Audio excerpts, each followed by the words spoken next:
রমজানের এই মোবারক মাস শেষ হতে চলল।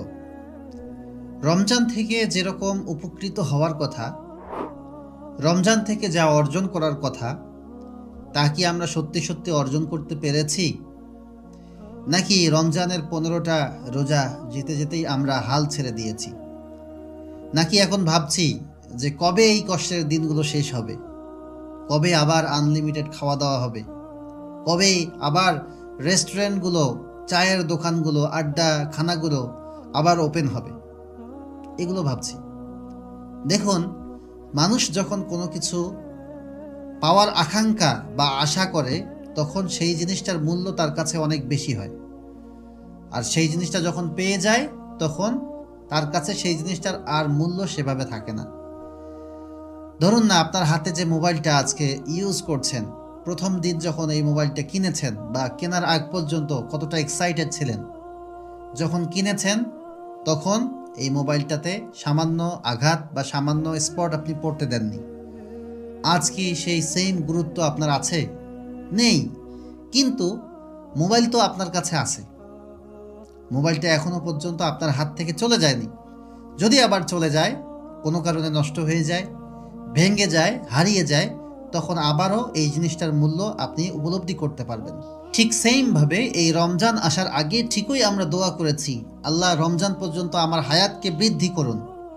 আবার যখন রমজান পেয়েছি, শুরুর দিকে আমরা ইবাদতে বেশি ফোকাসড ছিলাম, কিন্তু রমজানের দিনগুলো যত আস্তে আস্তে চলে যাচ্ছে, আমাদের গুরুত্ব তত কমে যাচ্ছে।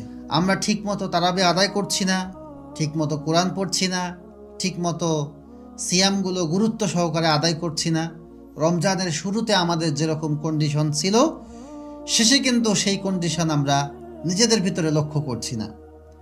তো আবার যখন এই রমজান চলে যাবে, তখন আবারও আমরা বুঝবো যে আমরা কি হারিয়েছি। তাই আমাদের উচিত রমজান শেষ হওয়ার আগেই রমজানকে গুরুত্ব সহকারে পালন করা এবং রমজানে যা অর্জন করার দরকার তা অর্জন করে নেওয়া।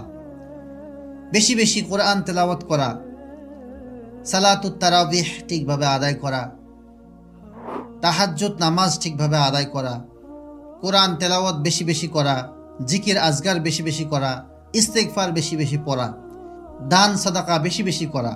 এই কাজগুলো যদি আমরা ঠিকভাবে করতে পারি, তাহলেই শুধুমাত্র আমরা রমজানটাকে সঠিকভাবে কাজে লাগাতে পারবো ইনশাআল্লাহ।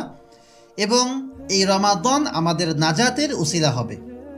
এই রমাদানের মাধ্যমে আমরা আল্লাহর নাজাত, মাগফিরাত এবং রহমত প্রাপ্ত হব ইনশাআল্লাহ। আল্লাহ পাক রব্বুল আলামিন আমাদের সকলকে এই রমাদান কাজে লাগানোর তৌফিক দান করুক। আল্লাহুম্মা আমিন। আসসালামু আলাইকুম।